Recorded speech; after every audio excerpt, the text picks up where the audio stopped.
So what I found interesting, though, is that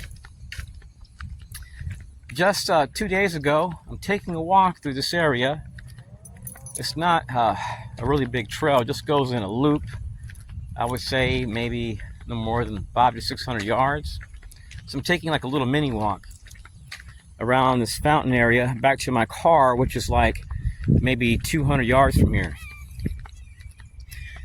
So I notice a sheriff pass by and he slows down, and I see a vehicle where this road is at right over here. And once I get right over here, I see this car coming right where this road's at. And it drives right here, and the guy gets out, and the first thing he does is he whistles one time. So it made me wonder, you may notice a lot of these perpetrators too, they may come with family, and they may try to park. The car just flashed their lights at me. It's really weird. So I'm sitting in my car using my phone, and he parks in this person's yard, backs up, and he flashes his lights at me. So just from this recording.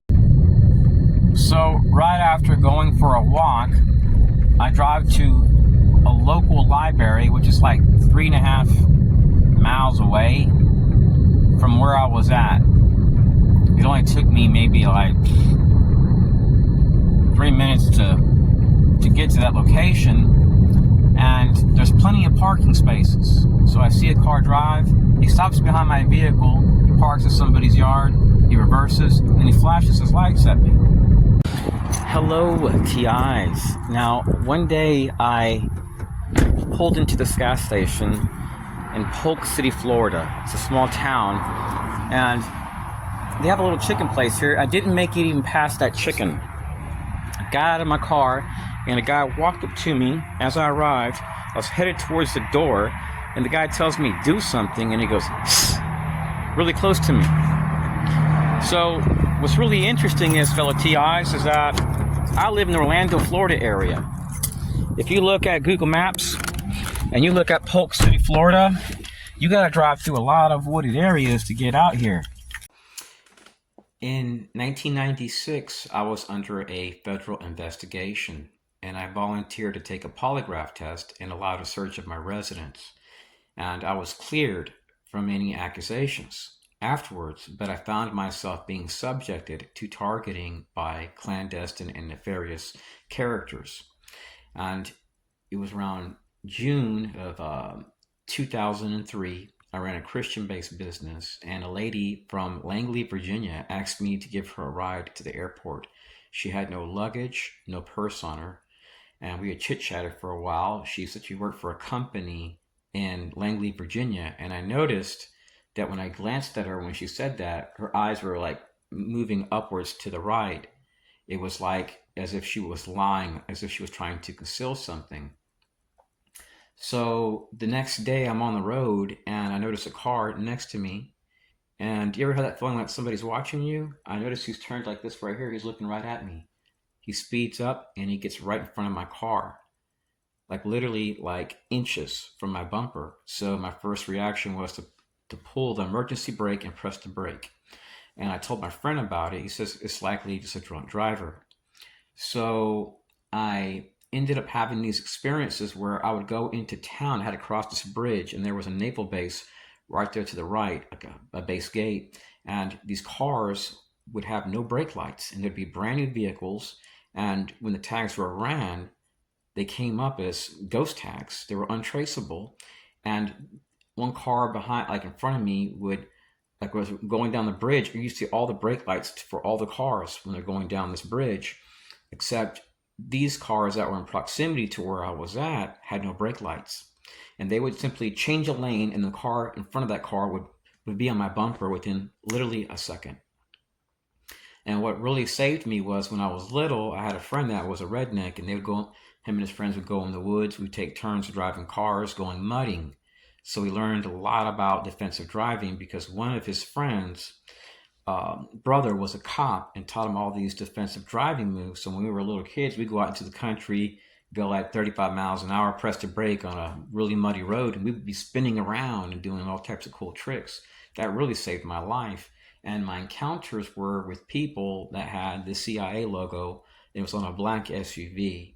And one day I go across that bridge, and you can see the naval base to the right, across the bridge, across to the other side, and I'm there with a woman watching the sunset, and a helicopter descends so low that the rocks start going in my eyes, and I had to go to the doctor over this. It came down literally lower than my house.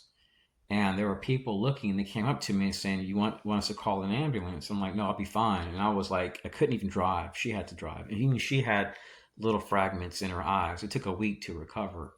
So these perpetrators, they utilize also military resources. They flag you as a threat. And this has been occurring since 1996.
Hello, TIs. I'm just in my garage charging up my e-scooter, preparing for an e-bike ride. And I like to come into my garage and just pray for 2 or 3 minutes before I go e-biking, because there have been many times, fellow TIs, where I've been harassed while out. Just a few weeks ago, I had an issue with a guy that released a dog from his chain. I said, "Get him, boy, get him." One time it was a pet bull. So I go biking there days later on the same sidewalk against this rural interstate, and the exact moment I'm getting to where he lives at, I see that same guy that released that dog being pulled out of his house. The paramedics were there, and they had him on life support. He's no longer alive. God bless his soul. I never wish this guy any type of harm. But that's to show you that doing evil sometimes comes back to people, and sometimes the Holy Spirit will remind you of past situations to remind you the consequences of evil, fellow TIs. So never lower your standards to these types of people. When I lived in Austin, Texas over 5 years ago, one cop I dealt with became an active shooter. Another one I have on video that harassed me at supermarkets became a rapist. Another ex-cop that gave me a hard time was shot by a burglar in front of his house. The city commissioner in the town where I live at now, both her and her husband were shot. And when I went to talk to her about what I was going through, I was only going to need like 2 minutes. I wanted to share with her what my private investigator had found. She refused to listen, and one of the people I was having a problem with at the downtown park, where I would go watch the sunset, was with her. And I was very respectful. Everything I said was like, "Ma'am." I was very polite, never raised my voice. I'm not an argumentative person. She wasn't interested. She said, "I don't want to hear it." So I was respectful, and I just left. So days later, guess what happens to her? A burglar breaks into her house and kills her and her husband.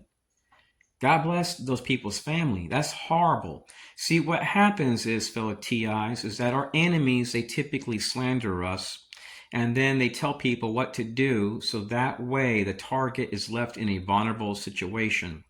And then you have some people which will abuse the situation for some type of incentive.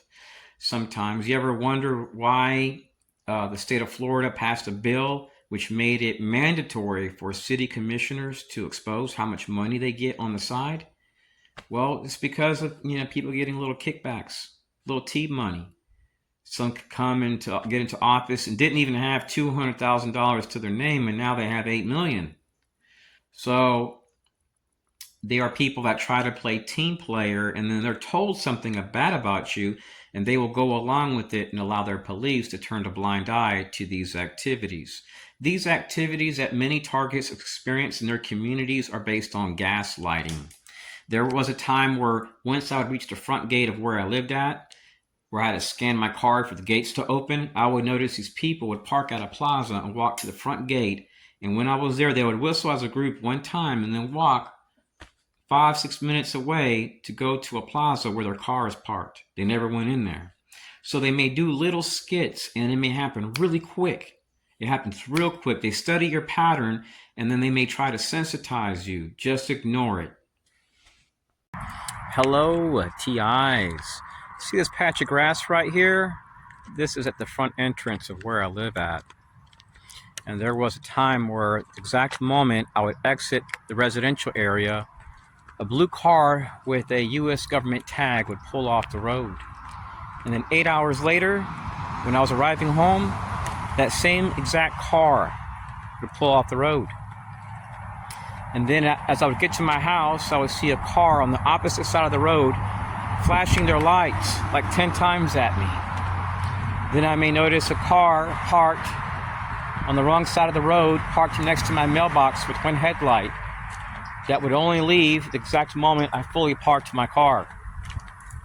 Then when I went inside to have supper and later on went to get my mail from the mailbox, somebody may exit their home and then whistle one time really loud and then walk or run back into their house. Weird things started happening, and even a local cop heard it. One time I got home and somebody shot a gun, and we couldn't figure out which direction it came from, but we knew that it was really close to my house. It was like in the month of October. It was like 2:13 in the afternoon that day. I believe it was like the 11th. And it happened more than one time. So it was like they were playing some type of game. So I drove to a town on the outskirts of Orlando called Leesburg, Florida. And an old man walks up to me and goes, "Tss." He parks his car, he does that, and he walks right back outside the store. I drive to Winter Garden, Florida. This old man parks next to me. He walks directly to the same exact place where I'm at. And he whistles, he goes, "Tss," and then he walks right out the store. So he never looks at no other product. I go to the last aisle to grab 2 products, because I knew they were there. He stops right there. He whistles one time, and he walks out of the store. So I walk out of the store, too, and I was like, "Sir, why did you do that?" And he says, "I don't want to talk to you." So I started going to gas stations, and this was happening every single day, and I started running the tags. And I noticed a pattern where it would come up at 8A business vendor, defense contractor. I was like, or a CIA contractor. Then it started making sense.